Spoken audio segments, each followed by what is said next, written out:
ma kaunti ma Busia okia mtata korone to yango ni okobiyie mondo mi mwandu mar Kenya nyal kaw koda achudhe mamoko bende gin jotelo ma omako lemo ma opogore madito e pacho kaendi.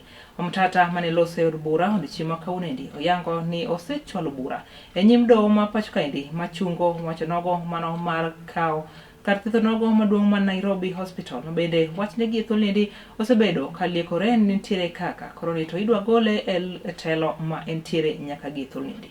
E kinde gogo bende ne oyango ni obiro medo chung' motegno mar kendo ratiro mar oganda jo Kenya mar neno ni onge mwandu moro amora mar japiny makoro oyaki gi achudhe. Serious attention. As regards the statement of Nairobi Hospital, I would like to inform the House that I'm the one who stopped the AGM, which had been engineered to stage a coup in the hospital. I went to court and I obtained orders stopping it.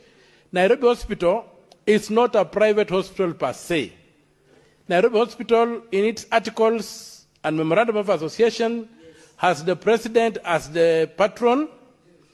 It has, if you go to section 5, of its memorandum of association, you cannot make an alteration to the articles of that hospital without the input of the Attorney General.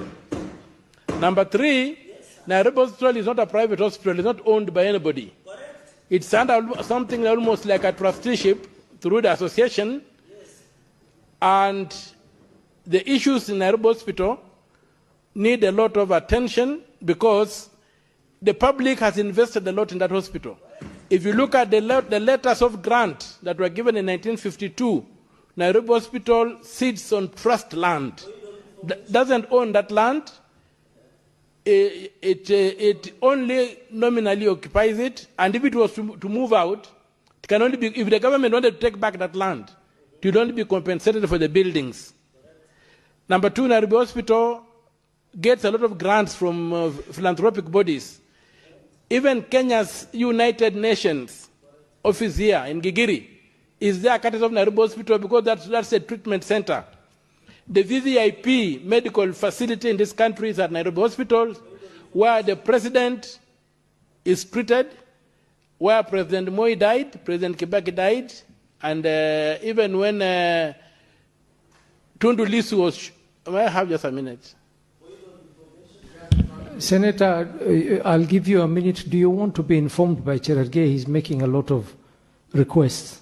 Would you like to be informed, or should I tell him? If the time will stop running. Stop the clock. Stop the clock. Cherargei can easily come and take all my time. Stop the clock. But you only have 1 minute remaining. Okay. Mr. Speaker.